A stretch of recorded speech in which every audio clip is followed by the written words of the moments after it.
a person by just saying, gawin mo yan ha, may future dito, gawin mo, tapos alis ka na. Yeah. Sana naintindihan niya sa'yo? Gawin niya. Hindi niya gagawin yun. Why? Hindi niya naintindihan kung bakit niya gagawin eh.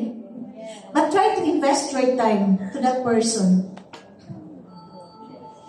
What he or she can see from you, yun kasi ang gagayahin niya. And you are leading that person. Na? So invest your time and invest to your team.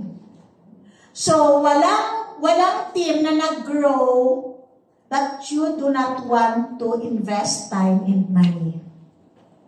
How can your team grow? As what the boss is doing, he is investing in all our education, and we too, if we really want that our team will grow, we will invest in events of our team. Not just to rely in the events of the company. That is given. We can borrow strength. But the thing is, how can we grow if we do not have our own events?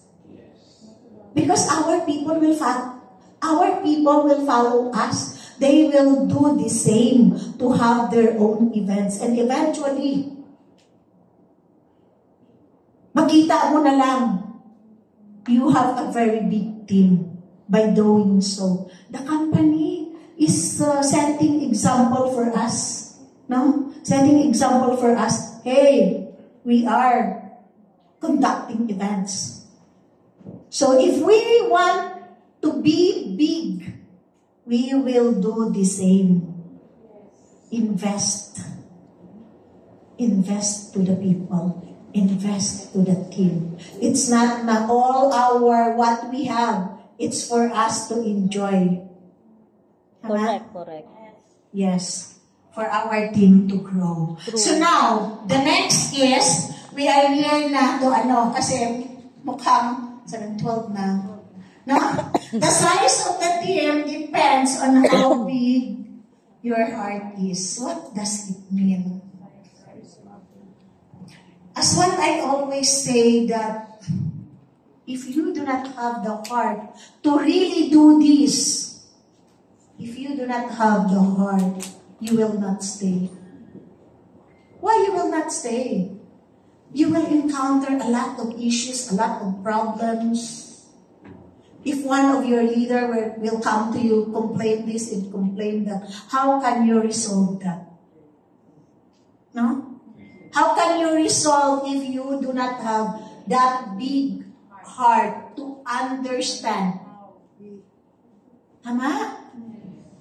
Or a little issues na sasabihin, there is a price casting outside. My leader in-invite ng other, my invites is a lot of issues. You know, ladies and gentlemen, I started 2017. There is already online. There is already problem in there. But then, did I take a look to that problem? Such petty things? No. My dream is big compared to the problem. Right? I will not dwell on that problem because it's beyond my control. What I can control is myself, what I really want. If I do want to grow in the platform of Breeway, I will not entertain that. Because that problem is small. My dream is big. Right? Yes. But then, ladies and gentlemen, if you do not have the heart, that big heart, how can you understand your people? How can you understand your leaders? Baka pag mayroong problema, pati mundo mo na shutdown na rin.